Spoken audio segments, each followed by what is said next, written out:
Luh Ayu Manik Mas, pahlawan lingkungan. Oleh Bahasa Bali Wiki, diilustrasikan oleh I Putu Supartika. Suatu pagi, Luh Ayu Manik terlihat sibuk mencari sesuatu di dapur. "Mencari apa, Ayu?" tanya ibunya. "Mencari plastik, Bu, untuk membungkus canang yang akan saya bawa ke sekolah," jawabnya. "Nak, pakai saja sokasi kecil sebagai wadah. Jangan memakai plastik," saran ibunya. "Saya akan pakai tas plastik saja, Bu, agar mudah membawanya," jawab Luh Ayu Manik. Setelah menemukan apa yang dicari, ia pun bersiap-siap berangkat ke sekolah.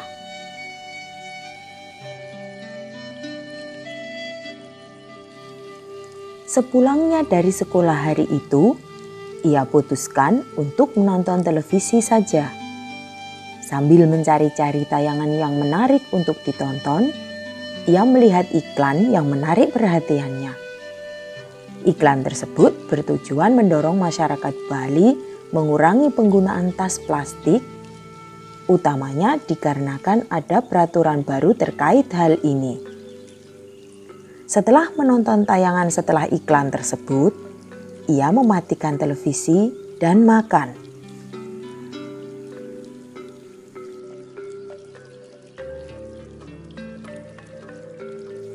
Sambil makan, ia bertanya-tanya alasan harus mengurangi penggunaan plastik. Plastik banyak gunanya, misalnya untuk wadah barang-barang ketika berbelanja dan sebagai tempat canang ke sekolah saat perayaan purnama. Tambahan pula, plastik membuat segala sesuatunya jadi lebih mudah. Selesai pakai, tinggal buang saja ke tong sampah, tidak repot. Sepanjang waktu makan, ia memikirkan tentang ini.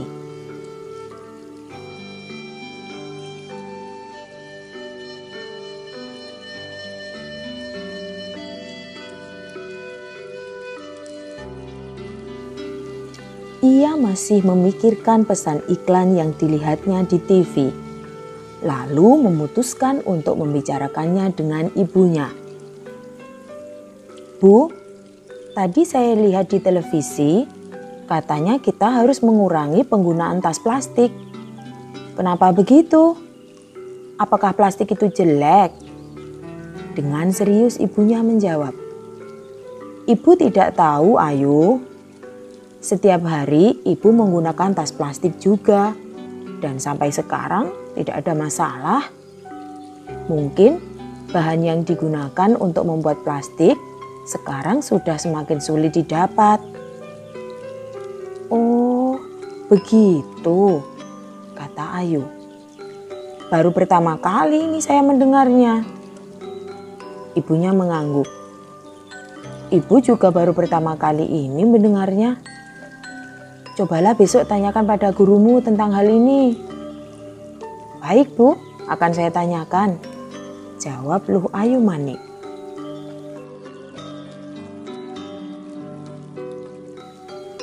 Esoknya, sesampainya di sekolah, Luh Ayu Manik langsung menuju ke ruang kelas. Saat itulah ia berpapasan dengan gurunya, Pak Budiatnyana. "Om Swastiastu, Pak," Luh Ayu Manik lebih dulu memberi salam. "Om Swastiastu, Luh. Kenapa, Luh?" Pak Budi membalas salam sambil bertanya. "Pak, saya hendak bertanya tentang plastik. Kemarin saya lihat di televisi, ada pesan iklan agar kita mengurangi penggunaan plastik. Kenapa begitu, Pak?" "Oh, begini loh.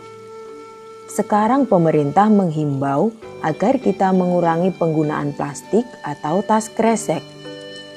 Oleh karena plastik itu jika dibuang sembarangan bisa menyebabkan lingkungan menjadi kotor, ikan di laut juga teracuni, Dan plastik itu juga sulit terurai. Tidak seperti daun pepohonan yang cepat terurai. Demikian Pak Budi menjelaskan.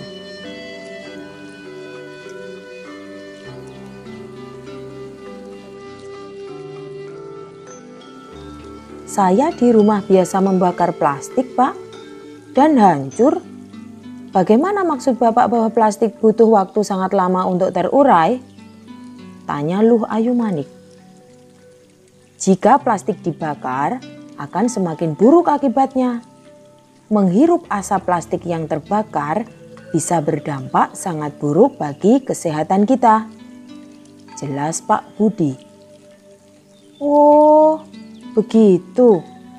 Waduh, berarti plastik sangat berbahaya. Saya baru tahu.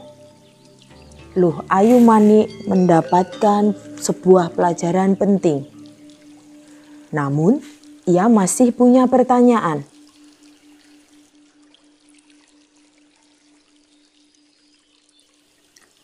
Apa yang sebaiknya dipakai untuk mengganti plastik, Pak? Tanya Luh Ayu Manik. Ada banyak, Ayu.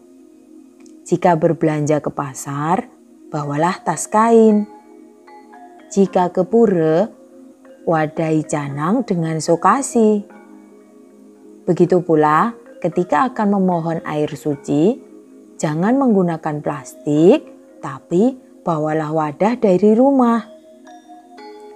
Luh Ayu Manik sadar, ia telah menggunakan plastik untuk semua keperluan tersebut dan membuat perubahan dirasa mudah. Mulai sekarang, saya akan mengurangi pemakaian plastik. Saya juga akan menyampaikan hal ini kepada orang tua dan teman-teman saya. Iya, Ayu. Bapak berharap lingkungan kita di sini tidak terlanjur tercemar oleh plastik. Pak Budi menambahkan. Iya, saya juga berharap begitu, Pak. Terima kasih telah memberikan saya nasihat. Hari berikutnya, tidak ada kegiatan belajar di sekolah dikarenakan menjelang Hari Raya Nyepi. Luh Ayu Manik dan teman-temannya sangat bersemangat untuk melihat parade ogoh-ogoh saat pangrupukan. Namun sebelumnya, Luh Ayu Manik disuruh ibunya berbelanja ke pasar membeli bahan banten untuk membuat caru, yaitu banten kurban dalam upacara Hindu Bali di rumahnya. Pasar itu tidak jauh, tapi ia ingin ada teman mengobrol di jalan. Dicarinya Putu Nita. Luh Ayu Manik ingat kata-kata Pak Budi tentang plastik dan memutuskan untuk membawa tas kain.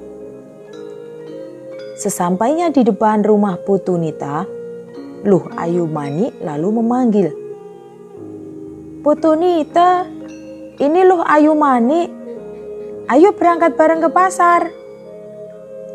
Putu Nita menjawab. Tunggu sebentar Ayu, aku mengambil tas belanja dulu. Lalu Putu Nita muncul membawa tas kain untuk wadah belanjaannya nanti. Ayo berangkat. Apakah kamu juga melihat iklan tentang pengurangan penggunaan plastik? Aku mau mencoba dan melakukan yang bisa kulakukan.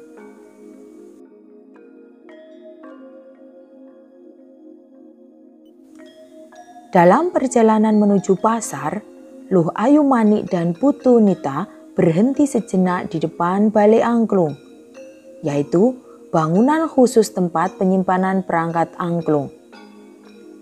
Mereka lihat ada orang-orang dari kelompok pemuda di sana membuang sampah plastik ke sungai. Mereka juga melihat pemuda-pemuda itu membuang busa sisa pembuatan ogoh-ogoh.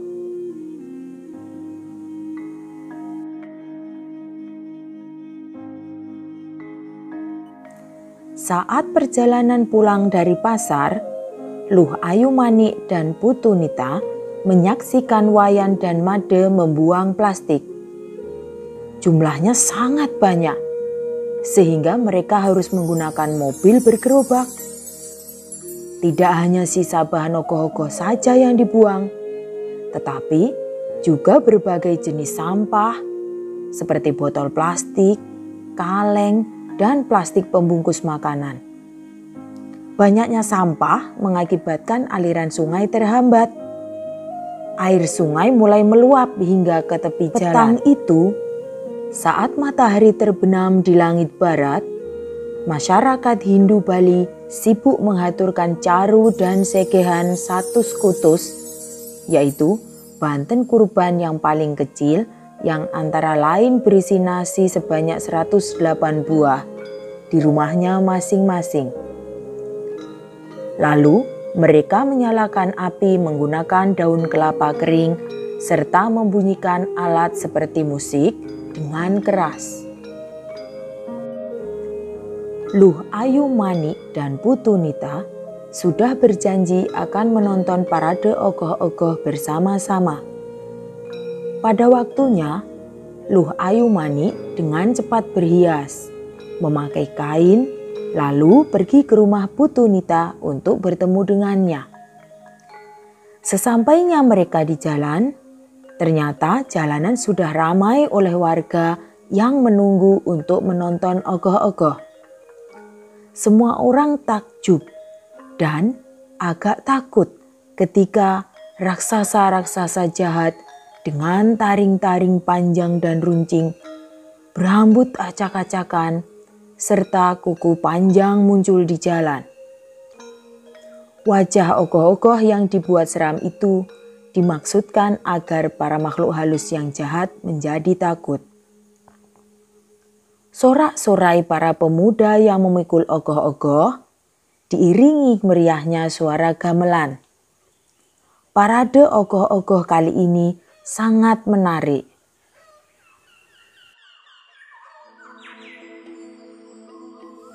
Saat langit semakin gelap, semua ogoh-ogoh kembali ke tempat asalnya. Jalanan kembali lengang. Ketika Luh Ayu Manik dan Putu Nita sedang dalam perjalanan pulang, mereka kaget melihat para pemuda yang sebelumnya duduk-duduk di balik angklung, tiba-tiba berhamburan lari, berteriak-teriak ketakutan, dan meminta tolong. "Tolong! Tolong!" Demikian Wayan berteriak-teriak. "Ada ogoh-ogoh yang bisa berjalan. Ia datang dari sungai. Wajahnya menakutkan.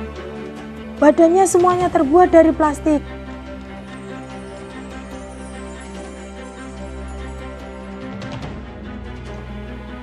Para pemuda tersebut lari berhamburan ke segala arah, mencari tempat bersembunyi.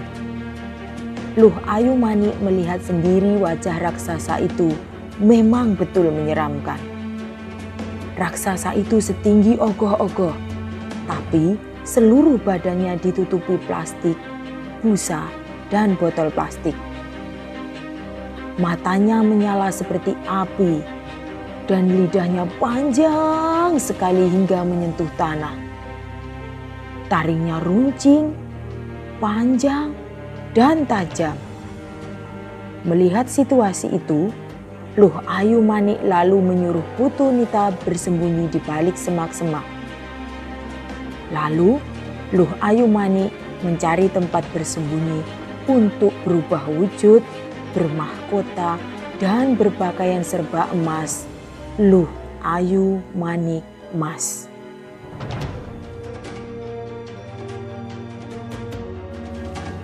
Raksasa mengerikan itu menyemburkan api pada segala benda yang dilihatnya. Raksasa itu menghanguskan tanaman dan bumi berguncang saat ia tiba-tiba maju mendekati para pemuda tadi. Bergegas, Luh Ayu Manik Mas mengeluarkan senjata pedang yang bisa menyemprotkan air dan mematikan api. Para pemuda itu semuanya ketakutan dan hanya bisa menyaksikan. Saat api berhasil dipadamkan, raksasa dari plastik itu meraung. Wah, kalian manusia semua sama saja. Kalian membuang sampah sembarangan di Sungai Keramat ini. Lihatlah, akibat dari perbuatan kalian sendiri. Setelah hari ini, kalian harus merawat sungai ini agar tetap bersih dan bebas polusi. Sekarang, bersihkan tempat ini. Cepat! Kemudian, raksasa plastik bermata merah tersebut hilang di kegelapan malam. Luh Ayu Manik Mas segera berubah wujud kembali menjadi Luh Ayu Manik dan memanggil temannya Putu Nita. Mereka berdua langsung pulang dan memberitahukan kejadian itu kepada orang tuanya.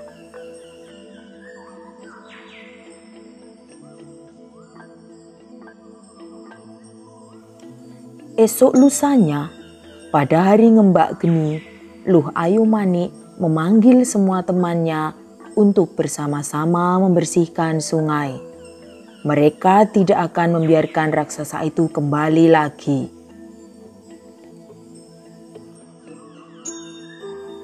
Nah, anak-anak, dari cerita tadi, sekarang kalian tahu kan bahayanya sampah plastik? Walaupun memang banyak manfaatnya, tetapi juga banyak kekurangannya. Jadi, mulai sekarang, mari kita kurangi penggunaan plastik dalam kehidupan sehari-hari. Demi terciptanya lingkungan yang bersih, sehat, dan layak huni. Tetap semangat anak-anak!